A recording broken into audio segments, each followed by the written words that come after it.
20 ವರ್ಷಗಳ ಹಿಂದ ಯಾರಾದ್ರೂ ಈ ಕೆಳಗಿನ ಕೆಲಸಗಳನ್ನ ಮಾಡಿ ಹಣ ಗಳಿಸಬಹುದು ಅಂತ ಹೇಳಿದ್ರ ಊಹಿಸ್ಕೊಳ್ರಿ.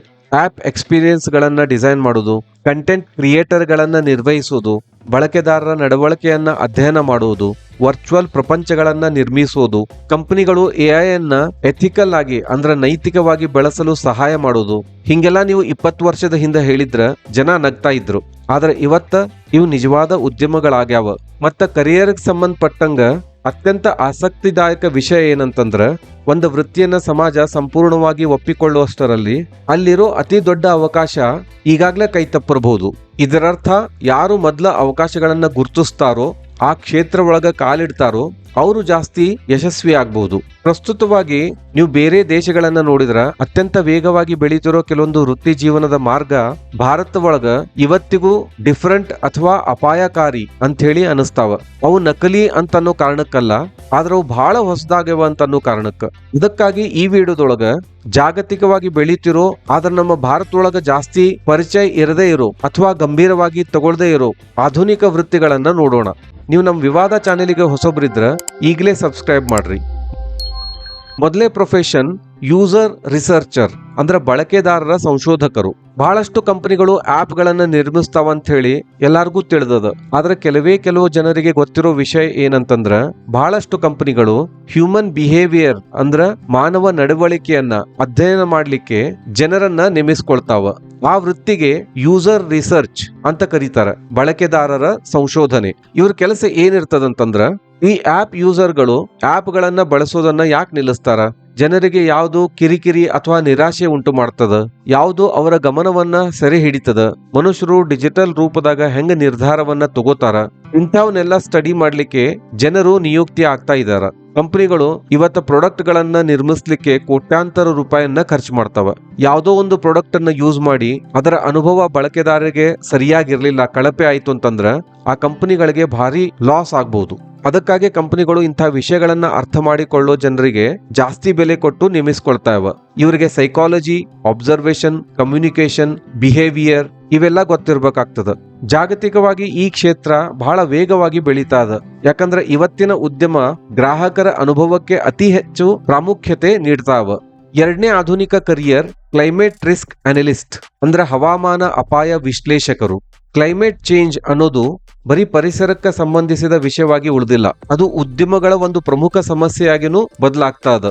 ಇವತ್ತು ಕಂಪನಿಗಳು, ಗೌರ್ಮೆಂಟ್ಗಳು ಏನ್ ಕೇಳ್ತಾ ಇವ ಅಂತಂದ್ರ, ಯಾವ ನಗರಗಳು ಮುಂದೆ ಬರುವ ವರ್ಷ ಒಳಗ ನೀರಿನ ಕೊರತೆಯನ್ನ ಎದುರಿಸಬಹುದು, ಯಾವ ಉದ್ಯಮಗಳು ಹವಾಮಾನದ ಅಪಾಯಗಳನ್ನ ಎದುರಿಸ್ತಾವ, ಹೆಚ್ಚುತ್ತಿರೋ ತಾಪಮಾನ ಉದ್ಯಮಗಳ ಕಾರ್ಯಾಚರಣೆ ಮೇಲೆ ಹೆಂಗ ಪರಿಣಾಮ ಬೀರಬಹುದು. ಇಂಥ ಎಲ್ಲ ಪ್ರಶ್ನೆ ಇರೋ ಜಾಗದೊಳಗನ ಕ್ಲೈಮೇಟ್ ರಿಸ್ಕ್ ಅನಲಿಸ್ಟ್ ಗಳ ಅಗತ್ಯ ಇರ್ತದ. ಅವ್ರೇನ್ ಅಧ್ಯಯನ ಮಾಡ್ತಾರಂತಂದ್ರ, ಪರಿಸರಕ್ಕೆ ಸಂಬಂಧಿಸಿದ ಡೇಟಾ, ಇನ್ಫ್ರಾಸ್ಟ್ರಕ್ಚರ್ಗೆ ಆಗೋ ಅಪಾಯಗಳು, ಉದ್ಯಮದ ಮೇಲಾಗುವ ಪರಿಣಾಮಗಳು, ದೀರ್ಘಕಾಲೀನ ಸಸ್ಟೈನೇಬಿಲಿಟಿ ಸವಾಲುಗಳು ಇವನ್ನೆಲ್ಲ ಅಧ್ಯಯನ ಮಾಡ್ತಾರ. ಬ್ಯಾಂಕ್ಗಳು, ಇನ್ಶೂರೆನ್ಸ್ ಕಂಪನಿಗಳು ಮತ್ತು ದೊಡ್ಡ ದೊಡ್ಡ ಕಾರ್ಪೊರೇಷನ್ಗಳು ಹವಾಮಾನ ಅಪಾಯದ ಯೋಜನೆಗಳ ಒಳಗ ಜಾಸ್ತಿ ಹೂಡಿಕೆ ಮಾಡ್ತಾವ. ಯಾಕಂದ್ರೆ ಹವಾಮಾನದ ಸಮಸ್ಯೆಗಳು ಈಗ ನೇರವಾಗಿ ಕಂಪನಿಯ ಲಾಭ ಮತ್ತು ಉದ್ಯಮದ ಉಳಿವಿನ ಮೇಲೆ ಪರಿಣಾಮ ಬೀರ್ತಾವ. ಈ ಕ್ಷೇತ್ರ ಭಾರತದೊಳಗ ಇನ್ನೂ ಹೊಸದಾಗಿದೆ. ಮೂರನೇ ಪ್ರೊಫೆಷನ್ ಕ್ರಿಯೇಟರ್ ಮ್ಯಾನೇಜರ್. ಸಾಕಷ್ಟು ಜನ ನೋಡಿರಬಹುದು ಕಂಟೆಂಟ್ ಕ್ರಿಯೇಟರ್ ಗಳನ್ನ, ಯೂಟ್ಯೂಬ್ ಕ್ರಿಯೇಟರ್ ಆಗಿರ್ಲಿ, ಇನ್ಸ್ಟಾಗ್ರಾಮ್, ಫೇಸ್ಬುಕ್ ಒಳಗ ಇಲ್ಲ ತಮ್ಮದಾದ ಒಂದು ಪ್ರೊಡಕ್ಷನ್ ಹೌಸ್ ಇಟ್ಕೊಂಡಿರೋರು. ಇವರೆಲ್ಲ ಒಬ್ಬರ ಕೆಲಸ ಮಾಡ್ತಿರ್ತಾರ ಅಂತ ಹೇಳಿ ಹೆಚ್ಚಿನ ಜನ ಭಾವಿಸ್ತಾರ. ಆದ್ರೆ ವಾಸ್ತವ ಒಳಗ ಇವತ್ತಿನ ದೊಡ್ಡ ದೊಡ್ಡ ಕ್ರಿಯೇಟರ್ಗಳು ಒಂದು ದೊಡ್ಡ ಕಂಪನಿ ರೀತಿ ಒಳಗನ ಕಾರ್ಯನಿರ್ವಹಿಸ್ತಾರ. ನೀವು ಮಿಸ್ಟರ್ ಬೀಸ್ಟ್ ಅಂತ ಹೇಳಿ ಜಗತ್ತಿನ ಅತಿ ಪ್ರಸಿದ್ಧ ಯೂಟ್ಯೂಬರ್ ಅನ್ನ ನೋಡಿರಬಹುದು. ಅವ್ರು ತಯಾರು ಮಾಡೋ ಪ್ರತಿಯೊಂದು ವಿಡಿಯೋ ಹಿಂದನೂ ನೂರಾರು ಜನರಿರ್ತಾರ, ಸಾಕಷ್ಟು ಟೈಮ್ ಅನ್ನ ಇನ್ವೆಸ್ಟ್ ಮಾಡಿರ್ತಾರ, ಆಮೇಲೆ ದುಡ್ಡನ್ನು ಇನ್ವೆಸ್ಟ್ ಮಾಡಿರ್ತಾರ. ಅಂತ ವ್ಯಕ್ತಿಗಳಿಗೆ ಈ ಕೆಳಗಿನ ವಿಷಯಗಳನ್ನ ನಿರ್ವಹಿಸಬಲ್ಲ ಪ್ರೊಫೆಷನಲ್ಸ್ ಅಗತ್ಯ ಇರ್ತದೆ. ಸ್ಪಾನ್ಸರ್ಶಿಪ್ ಅನ್ನ ಹ್ಯಾಂಡಲ್ ಮಾಡೋರು, ಅನಾಲಿಟಿಕ್ಸ್ ಅಂದ್ರೆ ವಿಶ್ಲೇಷಣೆ ಮಾಡೋರು, ಬ್ರ್ಯಾಂಡ್ ಡೀಲ್ ಗಳನ್ನ ತಗೊಂಡ್ ಬರೋರು, ಬೆಳವಣಿಗೆಯ ಸ್ಟ್ರಾಟಜಿ ಮಾಡೋರು, ಆಮೇಲೆ ಬಂದಿರೋ ದುಡ್ಡನ್ನ ಮಾನಿಟೈಸ್ ಮಾಡಿ ಎಲ್ಲಿ ಇನ್ವೆಸ್ಟ್ ಮಾಡುವುದು ಅಂತ ಹೇಳಿ ಸಲಹೆ ಕೊಡೋರು. ಇಂಥವ್ರಿಗೆ ಕ್ರಿಯೇಟರ್ ಮ್ಯಾನೇಜರ್ಸ್ ಅಂತ ಹೇಳಿ ಕರೀಲಾಗ್ತದೆ. ಬೇರೆ ಬೇರೆ ಕಂಪನಿಗಳು ತಮ್ಮ ಪ್ರಾಡಕ್ಟ್ ಗಳನ್ನ ಮಾರ್ಕೆಟ್ ಮಾಡೋ ಸಲುವಾಗಿ ಅಡ್ವರ್ಟೈಸಿಂಗ್ ಮತ್ತು ಪ್ರಾಡಕ್ಟ್ ಪ್ರಮೋಷನ್ ಅದರ ಸಲುವಾಗಿ ಜಾಸ್ತಿ ಇನ್ವೆಸ್ಟ್ ಮಾಡ್ತಾ ಇರೋದ್ರಿಂದ ಈ ಕ್ರಿಯೇಟರ್ ಮ್ಯಾನೇಜ್ಮೆಂಟ್ ಇಂಡಸ್ಟ್ರಿ ಬಹಳ ವೇಗವಾಗಿ ಬೆಳೀತಾ ಇದೆ. ಇವತ್ತಿನ ಕೆಲವು ಕ್ರಿಯೇಟರ್ ಮ್ಯಾನೇಜರ್ಗಳು ಕೋಟ್ಯಾಂತರ ರೂಪಾಯಿ ಮೌಲ್ಯದ ವ್ಯವಹಾರಗಳನ್ನ ನಿರ್ವಹಿಸ್ತಾ ಇದ್ದಾರೆ. ಈ ಇಂಡಸ್ಟ್ರಿ ಇತ್ತೀಚೆಗಿಷ್ಟೇ ಬಂದಿದ್ದು. ಇದು 5-10 ವರ್ಷದ ಹಿಂದೆ ಅಸ್ತಿತ್ವದೊಳಗೆ ಇರಲಿಲ್ಲ. 4ನೇ ವೃತ್ತಿ ಎಕ್ಸ್ಪೀರಿಯನ್ಸ್ ಡಿಸೈನರ್, ಅನುಭವ ವಿನ್ಯಾಸಕರು. ಇದು ಮಾಡರ್ನ್ ವೃತ್ತಿ ಒಳಗ ಅತ್ಯಂತ ಆಕರ್ಷಕವಾದ ಕ್ಷೇತ್ರ ಒಳಗ ಒಂದಾಗಿದೆ.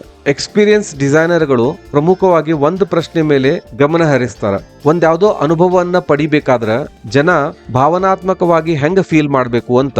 ಬರೀ ದೃಶ್ಯ ರೂಪದೊಳಗಲ್ಲ, ಭಾವನಾತ್ಮಕವಾಗಿ ಕೂಡ.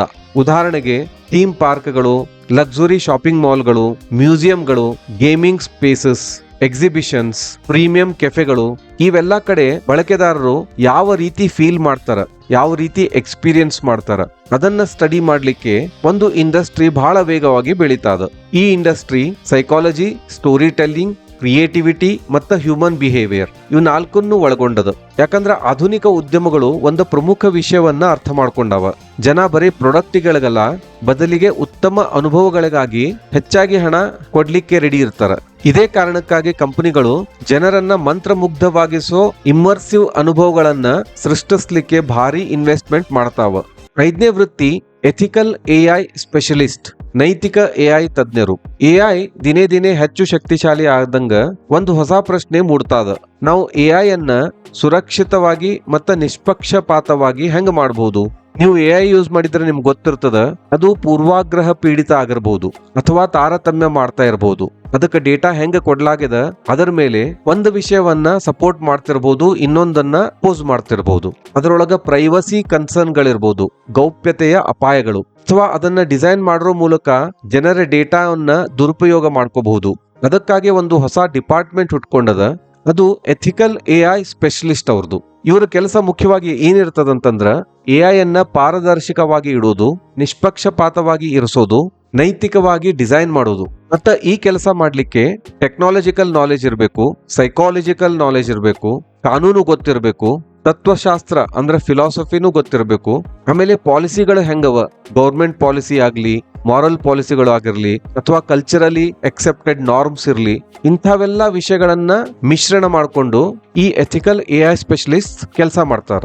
ಎಐ ಬೆಳೀತಾದ ನಿಜ, ಆದ್ರೆ ಜಾಗತಿಕವಾಗಿ ಬೇರೆ ಬೇರೆ ದೇಶಗಳ ಸರ್ಕಾರಗಳು ನಿಧಾನವಾಗಿ ಎಐ ಅನ್ನ ನಿಯಂತ್ರಿಸೋ ಕಾನೂನುಗಳತ್ತ ಹೆಜ್ಜೆ ಇಡ್ತಾವ. ಹಂಗಾಗಿ ಮುಂಬರುವ ದಶಕಗಳ ಒಳಗ ಈ ಎಥಿಕಲ್ ಎಐ ಸ್ಪೆಷಲಿಸ್ಟ್ ಕ್ಷೇತ್ರ ಅತ್ಯಂತ ಪ್ರಮುಖ ಆಗಲದ.